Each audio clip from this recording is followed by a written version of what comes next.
这个事儿反映到我们现场领导的，其实这个事儿是通过网信部门反映过来的，就现场领导对这个事儿是非常重视的。那事情是这个样子的，我在2月份几号忘记了发布了一期这个视频。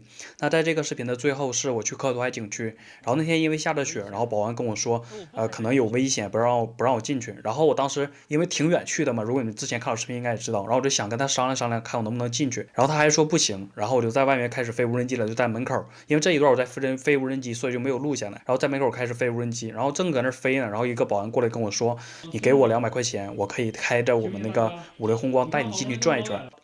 这一段视频发到网上之后，傅云轩那边很快他们就看见了，然后响应这件事儿，然后就开始跟我联系，然后问一下事情的详细经过，然后我们的聊天内容也给你们看一下，这是聊天内容。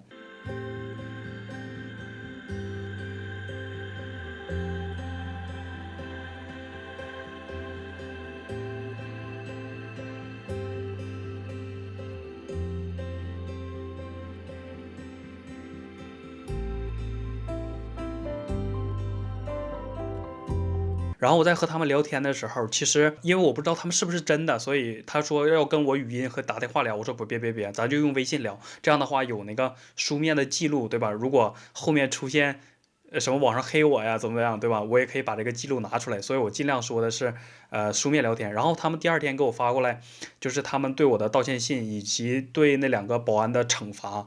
然后觉得哦，这事儿可能是真的了，然后觉得哎呀，对2个保安都进行惩罚了，我是不是这件事情有点过？就是我觉得挺不好意思的，对那2个保安，因为他们2个就是被开除了嘛。然后我就开始打电话跟他们联系，那打电话的内容是这个样子的，你们听一下。哎，喂，你好，是胡书记是吧？是，你好。对，我是那个就是在网上发视频那个。你好。你好。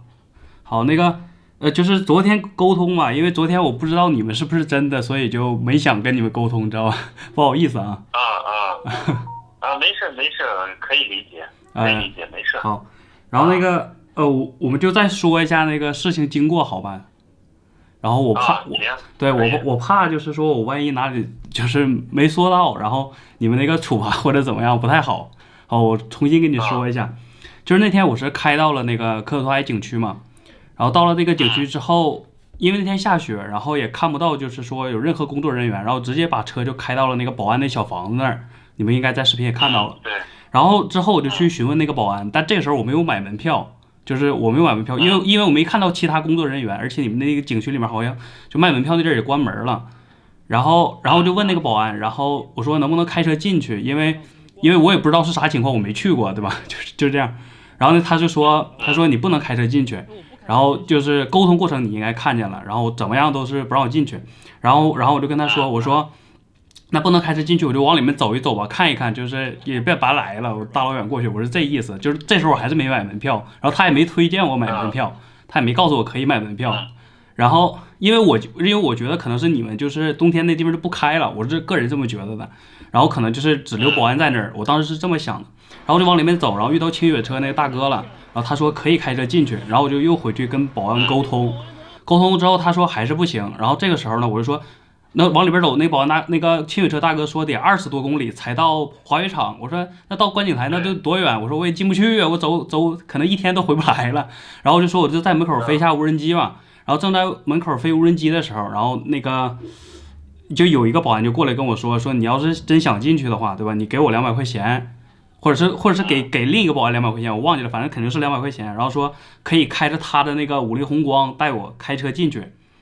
然后当时我挺犹豫的，因为我一方面是我来了就这么远嘛，然后我说进去也不能白来，因为我还挺赶行程的。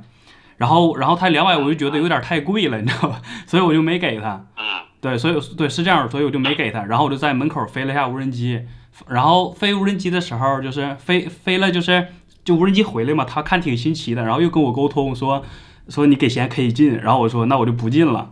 对，就是这样。然后后来我又看到那个有2辆。车就开进去了，然后我就问我说别的车为什么可以进？我就是好奇问一下，然后他说是在里面，就是在里面，他家在里面的，然后说啊那是这样，然后就又在外面收拾设备嘛，然后又看了一辆新 A 的车进去了，然后说，哎，这怎么外地车也能进？然后就是你们后来看到的那些，他说他跟他们领导沟通过了，就大体上就是这么一个流程，然后我就回走了，就这样。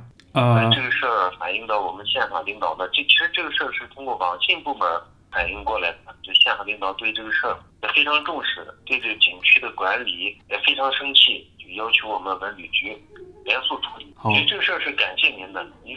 我们现在新疆也在推冬季旅游。那我这次如果对你们造成什么不好影响，也对不起啊，对不起。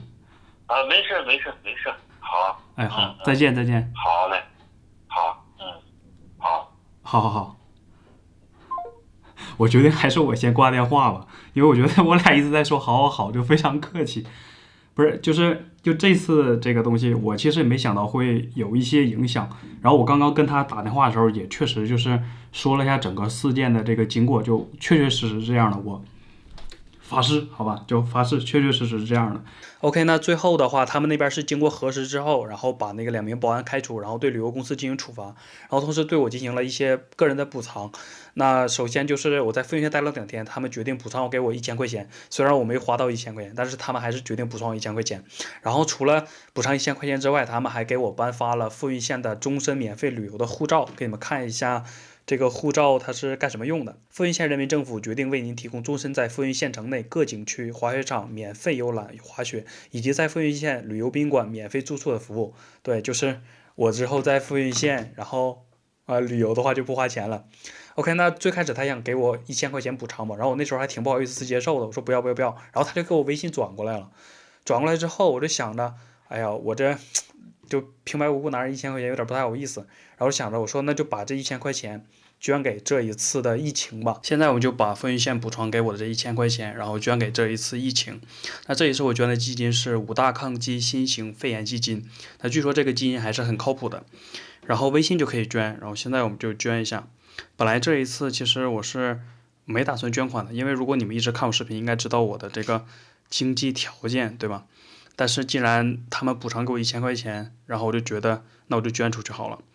OK， 然后我要捐款，我的姓名就写咕噜哥和他的粉丝们。发票我就不要了，然后我们就点捐款。OK， 好，这样就是我也算是除了待在家里，也为这次疫情做了一些贡献。武汉加油！然后最后的话，其实我还是挺不好意思的，因为那2个保安被开除了，对，就是还是有点心里过意不去。然后最后其实我又想的就是，跟你们说一件事，就是我之前和我姐在北京吃饭，然后有一盘豆腐它是坏掉的，然后我想着，哎，就一盘豆腐，那就那么地吧。然后我姐当时就不的，就直接把服务员叫来，然后跟他说了这个豆腐坏了，然后最后我们这单就免了。然后当时就是我说的是我们2个人的想法完全不一样，就我姐她可以就是站起来维护自己的权益，你懂吗？就是说消费者的权益。然后对我就挺怂的，就那么地了。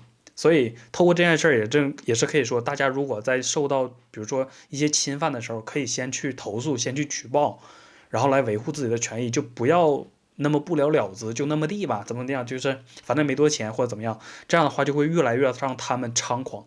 然后我再来说一下另一件事，就是我之前就去年19年的时候再去丹东旅游的时候，然后我们不是让黑导给骗了吗？说是能不能去台湾，能不能去朝鲜？他说能去朝鲜，还能跟小朋友握手。就开放日允许，就是过2天就不让我们去了。不，就明天就没有，就今天开放日允许，今天过去。不能吧？不，你看，就今天。他不是每天都有团吗？每天那是一日游那个，那你得提前今天报名4天以后能走那个800块钱那个。今天是当天去当天当天去当天咱就走了，100块钱，咱这个也不贵，几点能回来呀？下午4点左右回来。好，4点不行，4点4点这个中午2个玩法，一个2个半小时的，一个玩1天，2个半点的2个半点这个就是坐咱也是跟咱旅行社就是坐船进入朝鲜里头。那个能踏到朝鲜吗？对，必须上朝鲜。能进去，能转一圈的。对呀，必须上朝鲜。我妈呀，那不能在朝鲜吃东西啊！朝鲜里边，你过去，朝鲜穷的都要死，那都不小孩子都不知道，像你搁那穿名牌，像耐克穿的，朝鲜人小孩都吃不饱。我能看到朝鲜小孩吗？上一下我得让你握握手。那我得上去退个房。这我就回来了，这我回来了。晚12点之前必须退房。单刀有一个特点，你告诉他，1点之前回来退房，额外不收钱，你放心。不，我交押金在那儿，我怕他这给我，俺就收拾收拾一起就走呗。你也得去，那钱走，退个房呗。其实这个视频你们会发现我删了。那这个视频它最后为什么会删呢？因为当地的公安局联系了我，然后跟我说，让我写一份材料证明，说那个我们遇到了黑岛，因为他们第2天就把这黑岛给抓到了，正好赶上国内就我们那个扫黑除恶比较严重嘛，就给他们给逮了，然后也是关进去了。对，也出了一个这个事儿。本来这个事儿其实我也想说一下，但是后来我一想，还是别说了。然后正好借着今天这个机会，我把这件事说一下。所以就是跟大家说，就是一定就是无论在什么时候，就是遇到让你不爽的事儿，就是合乎法理的事儿，一定要拿起法律的武器维护我们自己的权益。就比如说这几件事儿。好 ，OK， 那今天视频就到这里结束了。如果你喜欢我的视频，别忘了帮我点赞、关注、留言、评论、分享、弹幕。如果是 YouTube 网友，别忘了按一下小铃铛。我们下个视频再见，拜拜。